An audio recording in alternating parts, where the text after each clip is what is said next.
kalangitan, daigdig aking tuntungan, templo ko ang sanlibutan. Hallelujah, Hallelujah, Hallelujah, Hallelujah.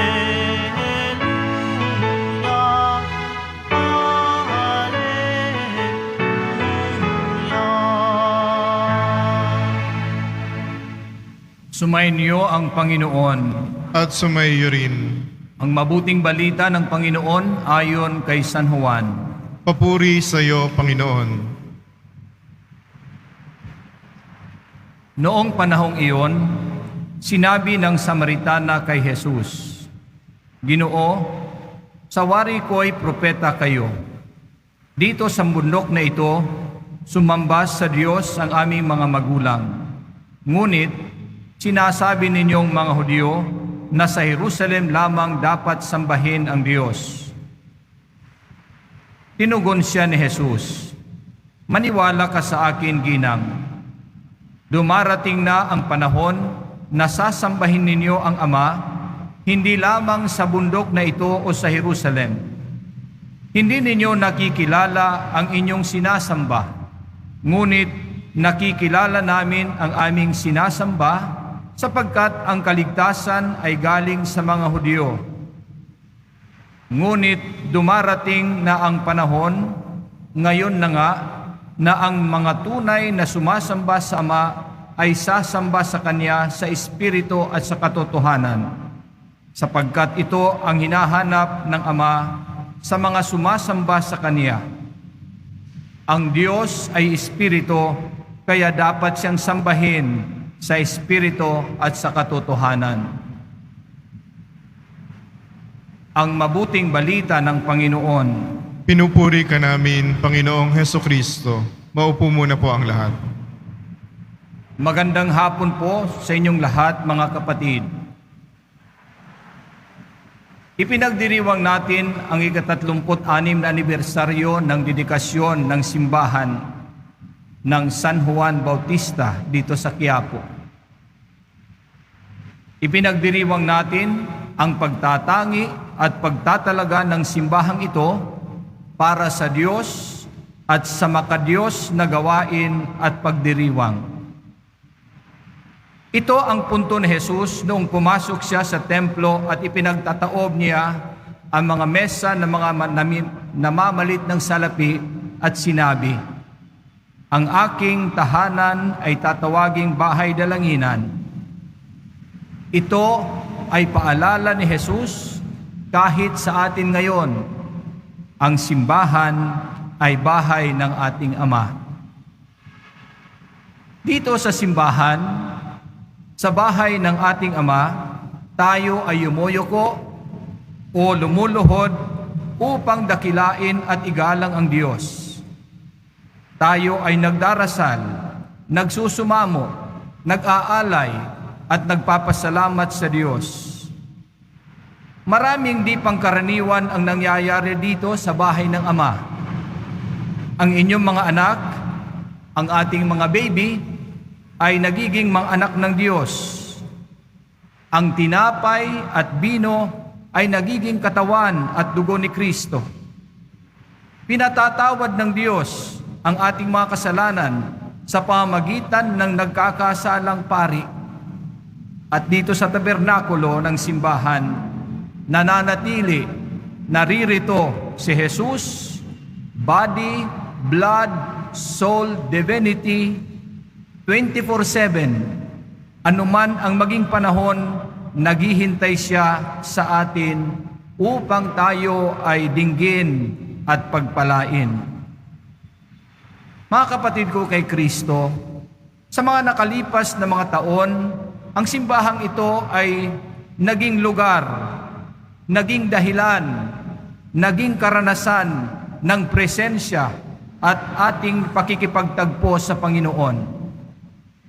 Ang simbahan na ito ay naging instrumento ng nag-uumapaw na pagpapala at biyaya ng Diyos para sa marami na nagpupunta rito. Dito sa simbahan, napapawi ang ating pagkauhaw na makita at maranasan ang mapagligtas na pag-ibig ng Diyos sa pagdiriwang ng mga sakramento, lalong-lalo na ang sakramento ng Eukaristiya, ang banal na misa at ang sakramento ng pakikipagkasundo, ang pangungumpisal. Kaya ngayon, anuman ang dahilan ng pagpunta ninyo sa simbahan, tandaan ninyo na ang Diyos, si Kristo Jesus, ay nandito upang tayo ay patawarin at mahalin, pagalingin at pagpalain. Sa pagdiriwang natin ngayon sa anibersaryo ng dedikasyon ng simbahan ng San Juan Bautista, nagpapasalamat tayo sa Diyos sa biyaya ng simbahan na ito bilang tanda at alaala din ng pananampalataya at kabanalan na mga nauna sa atin upang maging inspirasyon sa patuloy na pagtubo natin sa pananampalataya at kabanalan. Mga kapatid kay Kristo, sa ating ebanghelyo ngayon, sa pakikipag-usap ni Jesus sa Samaritana, inilipat ni Jesus ang diin ng pag-uusap mula sa lugar ng pagsamba patungo sa kung papaano ang sumamba o ang paraan ng pagsamba. Sabi ni Jesus sa babae, dumating na ang panahon, ngayon na nga, na ang mga tunay na sumasamba sa Ama ay sasamba sa Kanya sa Espiritu at sa katotohanan, sapagkat ito ang hinahanap ng Ama sa mga sumasamba sa Kanya. Ang Diyos ay Espiritu, kaya dapat siyang sambahin sa Espiritu at sa katotohanan. Sa pagdiriwang natin ng anibersaryo ng dedikasyon ng ating simbahan, pinaalalahanan tayo muli at hinahamon din na pahalagahan natin hindi lamang ang lugar ng pagsamba o ang simbahan, kundi pati o lalo na ang paraan ng ating pagsamba. Ito ang paalala sa atin ni San Pablo sa ikalawang pagbasa. Kayo ay gusali ng Diyos. Hindi niyo ba alam na kayo'y templo ng Diyos at naninirahan sa inyo ang Kanyang Espiritu? Banal ang templo ng Diyos at kayo ang templong yan. At sabi pa ni San Pablo sa sulat niya sa mga taga-Roma, hindi na kayo namumuhay ayon sa laman, kundi ayon na sa Espiritu. Ang mga namumuhay ayon sa Espiritu ay nagpapahalaga sa mga bagay na espiritual.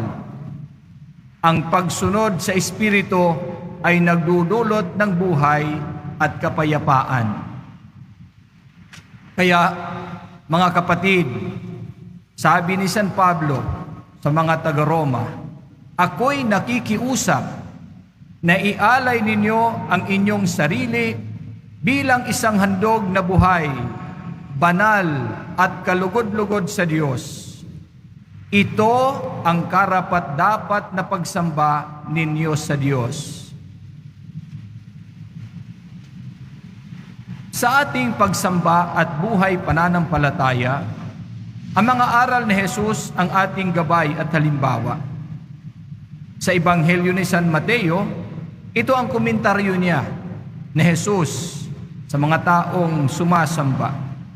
Ang paggalang sa akin ng bayang ito ay pagkukunwari lamang, sapagkat sa bibig at hindi sa puso bumubukal.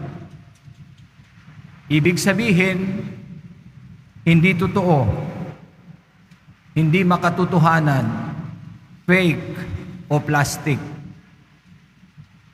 Kaya nangaral ang Panginoon ng ganito, kung mag-aalay ka ng handog sa dambana para sa Diyos at naalala mong may sama ng loob sa iyo ang inyong kapatid, Iwanan mo muna ang inyong handog sa harap ng dambana at makipagkasundo ka sa Kanya. Pagkatapos, magbalik ka at maghandog sa Diyos. Mga kapatid ko kay Kristo, totoo, dapat natin mahalin ang Diyos ng buong puso, buong kaluluwa, buong pag-iisip at buong lakas. Hindi madali ang tunay na pagsamba sa Diyos. Pero huwag natin kalilimutan na kahit ano pa ang ating pagkukulang at pagkakasala, mahal tayo ng Diyos at ang Kanyang biyaya ay umaalalay sa atin ngayon at palagi. At kapag ang ating isip at puso ay bukas sa pag-ibig at biyayang ito, tayo ay makakaasa na sasambahin natin ang Diyos sa Espiritu at sa katotohanan. Maging ito ay dito sa simbahan o sa templo ng Diyos sa ating pagkatao. Amen.